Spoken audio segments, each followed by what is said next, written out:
The dark scholar, the devil hunter, and the witch make their way toward the stone structure, and they notice a red glow from within. As they approach, they are all filled with anger at their failure to protect this library. The broken ward of protection has allowed evil forces to seep within, and they must find and protect the magical tomes and deliver them back to their lost district. Welcome to part two of my Blades in the Dark run through discussion. I'm not going to do too much more of a recap aside from what you just saw. If you watched that little piece in terms of what's going on, you can check out the first video for details about that. But I will just say that I am running three characters and they are as described. We have the Dark Scholar, whose main backstory is that he has access to travel between dimensions and that somehow this is an easy thing for him and something that has been a part of his past. Our devil hunter is consumed by a feeling of vengeance because he has failed in the past to capture or exact revenge against a particular devil who still exists in this city, in this world, perhaps is in the library, we don't really know, but he was almost successful at capturing this person but failed. And the witch. The witch is, she's a master of the dark arts. She's very deadly. And when she is in a place that has access to the undercity, that is a dangerous place itself, she is enhanced. There is something about her that gets a benefit from being in places like that. The library itself has succumbed to the failure of this Shadow's crew to protect it from the supernatural forces that seek to destroy it, and therefore all of our characters are feeling guilty, I guess, and angry about their own role in that failure. And the bridge between the natural and the supernatural has become lessened as a result of their failures. We learned at the end of the last video also that everything that's going to happen in this location is going to be excessively dangerous. And what this is going to mean, practically speaking, is that we are going to be in desperate circumstances for our action roll. And again, if you want to know sort of how that happened, you will need to go back and watch the other video. So this is where we find ourselves. They're approaching the library. This is coming from the Stygian Library material by Emmy Allen, and I will show again the credits here. This is a supplement that I purchased on RPG, a drive-through RPG. And again, we're working with Blades in the Dark by John Harper. This I possibly purchased it from also drive-through RPG. I really can't remember at this point. I've had it for a while, and here are the credits for that. I did in the past use some supplemental material from Dark Streets, Darker Secrets, also something I purchased on drive-through RPG. I don't know whether this is going to come into play or not in the video. So with that housekeeping out of the way, I want to turn to the Stygian Library and just find out a little bit more as our characters emerge from this sewer. They made it to the library, but there have been some complications that came up in the other video, and the result of that complication is going to be that it's a dangerous place. So the first thing we're going to do is we're going to roll a d20. Now, we're not at any depth in particular right now because we are just entering the library. So we're just going to get a d20 roll for the location. We got a 15. So we're going to be coming up into a location with stuffed animals. This seems very strange. That is on page 20. A gallery full of taxidermied animals displayed alongside detailed information. The animals are all interesting in some way, rare, foreign, extinct, mythical. If looking for information about a particular type of animal or legendary beast, 50% chance there's an example here. Okay. And let's get some more details about that because that's not really telling me much. So we'll roll on the details here and we get a 9. Gas lamps, page 34. The location is lit by a number of gas lamps fixed to the walls, fed gas by delicate copper pipes that run alongside the skirting boards. If gas is let out into the room, it can be made to explode by lighting it. Oh, dealing through D36 damage, okay, to everybody present. Well, we enter this library into, it's very a strange kind of place. The taxidermied animals are telling me that obviously there is some connection here between life and death. And we talked about earlier the witch hunter, the witch having access to this or enhanced abilities when faced with a situation that is related to the underworld and perhaps these taxidermied animals. Stuffed animals is perhaps the wrong phrase because that conjures up a children's toy. But clearly here what we're talking about are beings that have been killed or captured and stuffed. Perhaps even some of them have souls that are still alive. And so this is where we're entering into the world of the Stygian library, and it is telling me that we need to do some more investigation into what might be happening here. And to do that, we're going to turn to, well, we're going to remind ourselves first of all that we're part of the Shadows crew. We have failed this library, and we all have the benefit of this ghost echoes. We gain the ability to see and interact with the ghostly structure, streets, and objects within the city. And we have objects here that suggest themselves to be perhaps ghostly objects. So I think the first thing we're going to do is confirm whether or not these are indeed somehow ghostly objects that are linked to this supernatural that we can interact with. And we're rolling here. We got a 5 on that. And that's going to suggest to us that likely they are. But there is going to be a complication, and it's going to be one of severe harm because of the desperate circumstances that we're in. The thematic idea of a noxious or poisonous gas in the room with this taxidermied animal suggests to me that contained within these animals is this poisonous gas that really is a spirit. The gas is actually a metaphor for the spirit in this case. So we're going to be attempting to resist this. We're going to do a resistance roll, and the cutter is going to resist using his resolve, because I believe that there's a connection here. There are spirits within these animals that are trying to attack us and get back at us. So he's going to attempt his resistance using resolve, and he rolls a 5 on that. So he will take on 1 stress, but he's largely successful at resisting whatever is trying to draw him in. That does tell me that he has some insight or knowledge into what's going on, perhaps because of the past of this. Our witch is also going to attempt this magical resistance roll here, and she will take on 2 stress as a result of her roll. And then finally, the whisper, he also has 2d6 to roll for his resolve, and he rolls a 4, so he's going to resist too. So this is confirming for us that this library is a place of transition, of liminality between the living and the dead. This devil is somehow connected to it and is trying to draw our party in even further to the library, into the maelstrom of whatever is going on here. So we're going to accept the challenge, and we're going to go to level 2 of the library and continue moving further in.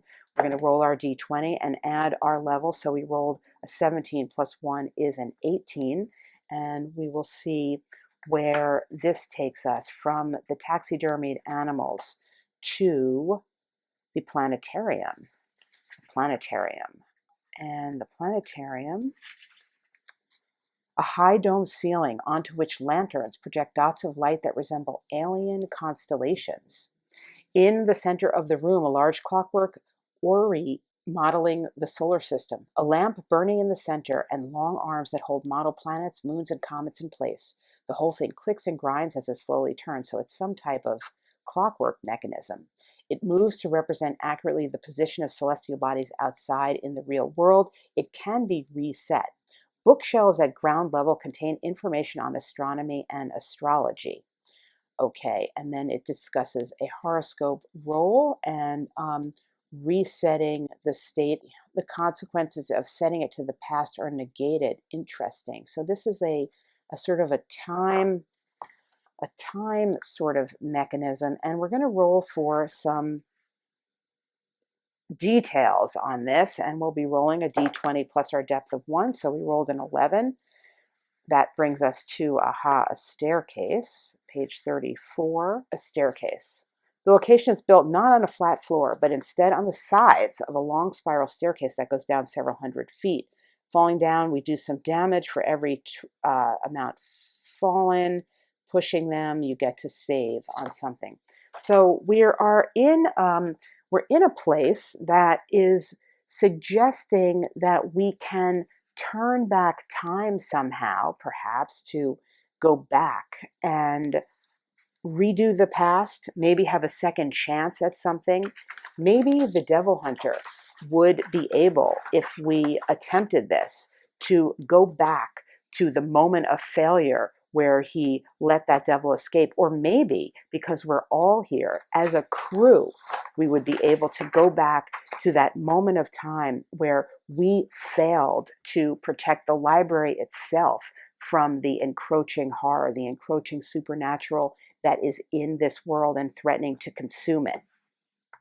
I'm going to stop the game demo here to offer a few thoughts on Blades in the Dark in particular as a system to solo, and talk about, we're really at a decision point here, and we could go in many different directions. We could go back to, we could decide that this mechanism is going to allow us to go back in time to whatever happened before with the cutter and the devil and create a situation where we play that out. And if I were to do that, what I would do is probably roll on some of the tables in the back of Blades in the Dark. As I mentioned in my other video, there are not a lot of random tables within Blades in the Dark per se, and this is partially why I brought in this other urban rule set to, in the other video, I didn't end up using it here, to create some flavor, because there's a lot more urban random tables here, but there's enough here to allow you to randomly roll where you might end up. And if you want to stick to this wonderful setting, you could actually roll to start with where you end up within the city in general, whatever district you wanted to. As I recall, I think there are 7 districts, and when I started to place my crew, I did a random roll, and that's how we ended up in the Lost District. But you could do a D8 roll. For example, if we were going to say we're going to go back somewhere, I would do a D8 roll. We ended up exactly where we came from. So if I had done that in continuing gameplay, what that would tell me is indeed that we are focusing on exactly something that had happened before, and I would pick up the narrative from the failed effort of the devil hunter. But if I didn't, if I rolled something else, I rolled a 7 here. The Deathlands, okay. Beyond the lightning barriers, the world is a wasteland of petrified trees, ash, and choking clouds of miasma. Restless ghosts ceaselessly search for the faintest spark of life essence upon which to prey. If I rolled that and brought my crew back there, narratively, thematically, in terms of the story that we've been developing here, that would connect me very definitely to the taxidermied animals and the trapped souls that were in the library. And I would say to myself, perhaps one of them has escaped here and we need to track it down. Is it that devil? Is it not? Is there a piece of that devil that is trapped here and a piece that is left there? Do we need to try to do something to reunite it? That's a way that that story could be developed. Let's just do one more example of what, well, I got a 2 again, so no. 6. The old North Port. Before the deluge of the 2nd century, the Dosk River Delta was only a shallow bog surrounding a coal mining settlement. Ships used this. It's an obsolete port abandoned to the Deathlands when the Second Lightning Barrier was built. So that is overtly not related at all to what we've been talking about. But a port is also a place of transition. So that would say to me, perhaps, that what would be guiding this part of the narrative would be our character that had that transition element to it, which is the Dark Scholar, I believe. And yes, the Dark Scholar here. That there was the background, the suggestion of transportation, of different realms, of travel. So if we rolled that we went back to the port, I would take the lead from that and somehow focus on the backstory of the scholar as directing the rest of the action. That's if we tried to go back in time. We don't necessarily have to do that. We could stay within the library, but to try to get back to Blades in the Dark, I probably would move us back in some way and connect what we found in the specifics of the library back to the city. The nature of Blades in the Dark, with a lot of narrative built into the die rolling, the way it works. And again, you can go back to the first video if you missed it for my discussion of the specific rules and mechanics of it. But the way that this is set up with the interpretation that is baked into the various roles and the outcomes of the various roles having to do with story that has already developed, that you have already developed, and that we got to a desperate situation at the outset of this part of the gameplay, does give you that external framework that can be so necessary when you're trying to solo and basically do both sides and be the GM and also be the player. That the larger framework of the outcome that is narratively developed, that is baked into these rules, makes it very helpful to move a story forward and to avoid that unfortunate circumstance of just kind of continuing to roll on a table and get a yes or no, but not really get the guidance that you want. And this is why, for my play and for what I do, I am relying more on what rule sets can suggest than the type of emulator that I'm using. I get a lot of questions about, well, what's the best emulator to roll on? What's the best table to use? And really, my answer is that they're equally good or equally bad, depending on how you can create and allow yourself to create a story from the answer that you get. And for various rule sets, various emulators or various tables will work just fine or not work at all. And, one of my favorite is just my very, very basic one, because I'm really getting the story out of the rules and taking the cues from the narrative that develops. And hopefully I showed you a little bit about how that is playing out in this weird fantasy setting of Blades in the Dark, in an urban kind of setting. I guess urban fantasy is really what one would call it. The other thing that I want to say here is the construct of having the crew here. I made them into the crew here is thieves, spies, and saboteurs. I didn't really develop this at all in the gameplay that I'm showing you, and that's another thing that's so interesting about the Blades in the Dark system, that the group that your people belong to is a character itself. I mean, it literally has a character sheet, a crew sheet, and you can develop and use the themes, the narrative suggestions from that to carry your story as well. And finally, I also did not show you or develop any of the relationships that these people have. And this could be something else that you could pull in, that the characters could meet up with NPCs that they have either a positive or a negative relationship with, say, even within the library. Some of these NPCs you could find out, well, actually I don't have them filled out for this guy here. Are they librarians? Do they work in the library? Here's a corpse thief and a priestess.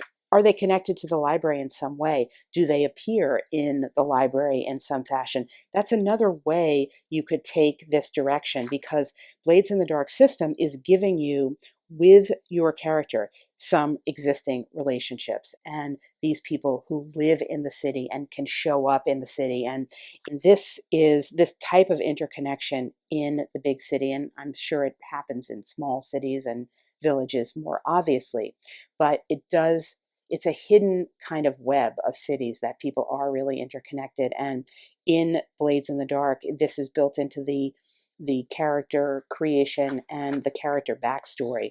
And as a soloist, it can be very helpful to have that, because it gives you an existing NPC that you can then develop and interact with. And I do have another video on my channel specifically about NPC interaction. It focuses on D&D, but it also gives a lot of general commentary about how to run NPCs. And I'll put a link down below to that video too, because I think though some of those concepts would be very useful in running Blades in the Dark solo, because NPC interaction could be key to developing further story.